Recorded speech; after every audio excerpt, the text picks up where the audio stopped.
రేవంత్ సర్కార్ పై full fire అయ్యారు మాజీ మంత్రి హరీష్ రావు. ఇచ్చిన హామీలు నిలబెట్టుకోలేని స్థితిలో కాంగ్రెస్ సర్కార్ ఉందని విమర్శించారు. కాంగ్రెస్ నేతలు ప్రతిపక్షంలో ఉన్నప్పుడు ఒక మాట, అధికారంలో ఉన్నప్పుడు మరో మాట మాట్లాడుతున్నారని హరీష్ రావు ఎద్దేవా చేశారు. ప్రతిపక్షంలో ఉన్నప్పుడు నిరుద్యోగ యువతకు అనేక హామీలు ఇచ్చారు, అనేక మాటలు చెప్పారు. వాళ్ళందరినీ రోడ్ల మీదకి తెచ్చారు, వాళ్ళని రెచ్చగొట్టి రాజకీయంగా లబ్ధి పొందారు. సంతోషం. మరి అధికారంలోకి వచ్చినప్పుడు వాళ్లకు ఆ రోజు ఏ మాటలైతే ఇచ్చారో ఆ మాటల్ని నెరవేర్చాల్సినటువంటి బాధ్యత ఇవాళ కాంగ్రెస్ పార్టీ మీద, ప్రభుత్వం మీద. ఒక్కొక్క పత్రికలో ఫుల్ పేజ్ యాడ్లు ఇచ్చారు. మేము 6 గ్యారంటీలు అమలు చేస్తాం, ఏడాదిలోగా 2 లక్షల ఉద్యోగాలు ఇస్తాం, ఇది మా జాబ్ క్యాలెండర్ ఇచ్చారు.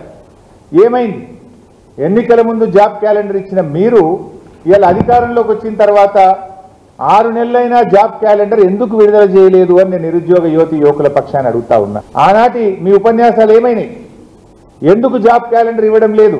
మీరు ఏడాదిలోగా 2 లక్షల ఉద్యోగాలు ఇస్తామన్నారు, ఇప్పటికీ 6 నెలలైంది. ఏవి మరి 6 నెలల్లో ఒక్క నోటిఫికేషన్ ఇచ్చారా? ఇక వస్తుంది ఇందిరమ్మ రాజ్యం, డిసెంబర్ 9 4,000 పింఛన్ ఇస్తామని ఉదరగొట్టిరి. ఇప్పుడు కనీసం కేసీఆర్ గారు ఇచ్చిన ఆ 2,000 పెన్షన్ కూడా నెల నెల ఇవ్వని దుస్థితి ఇవాళ ఈ రాష్ట్రంలో నెలకొన్నది. ఏప్రిల్ నెల పెన్షన్ ఇంతవరకు బళ్ళే, మే నెల పెన్షన్ ఇంతవరకు బళ్ళే. ఇవాళ జూన్ 16వ తేదీ 17. అంటే ఏమైపోయింది?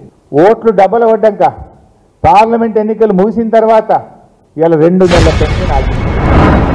తక్షణమే మీరు పెన్షన్ను ఇచ్చిన మాట ప్రకారంగా ఆంధ్రప్రదేశ్ను చూసి బుద్ధి తెచ్చుకోండి, ఆంధ్రప్రదేశ్ను చూసి నేర్చుకోండి. 4,000 రూపాయల పెన్షన్ ఇవ్వండి, పాత బకాయిలు కలిపి ఇవ్వండి. ఏప్రిల్ మే పెండింగ్లో ఉన్నాయి. పార్లమెంట్ ఎన్నికలు ఓట్లు డబ్బల పడ్డాక ఇప్పటిదాకా పింఛన్ వల్లే, డబ్బల ఓట్లు పడగానే పింఛన్ బంద్ పెట్టిండ్రు. ఆ ఇచ్చే 2,000 కూడా వస్తలేదు. తక్షణమే ఆ 2 నెలల పెన్షన్ ఇవ్వండి, పెంచిన పెన్షన్ ఇవ్వండి, బకాయిలతో ఇవ్వండి. ఒకవైపేమో 1వ తారీఖే జీతం ఇస్తున్న ప్రభుత్వం అని మీరేమో గప్పాలు కొట్టుకుంటున్నారు. అంగన్వాడీ టీచర్లు ఏమో రోడెక్కుతున్నారు. ఈ రాష్ట్రంలో 65,000 మంది అంగన్వాడీ టీచర్లు, ఆయాలు ఉన్నారు. ఈ 65,000 మందికి 2 నెలల నుంచి జీతం రాలేదు. 2 నెలల నుంచి జీతం రాక అంగన్వాడీ టీచర్లు, ఆయాలు ఆందోళన చెందుతా ఉన్నారు. జీతాలు కట్టుకోలేక స్కూళ్ళు స్టార్ట్ అయినాయి, పిల్లలకు పుస్తకాలు కొనియాలి, బట్టలు కొనియాలి, ఫీజులు కట్టాలి, మా జీతాలు రావడం లేదని బాధపడుతున్నారు. అంగన్వాడీ టీచర్లను వివిధ రకాల పనులు చెప్పి వేధిస్తూ ఉంది ప్రభుత్వం.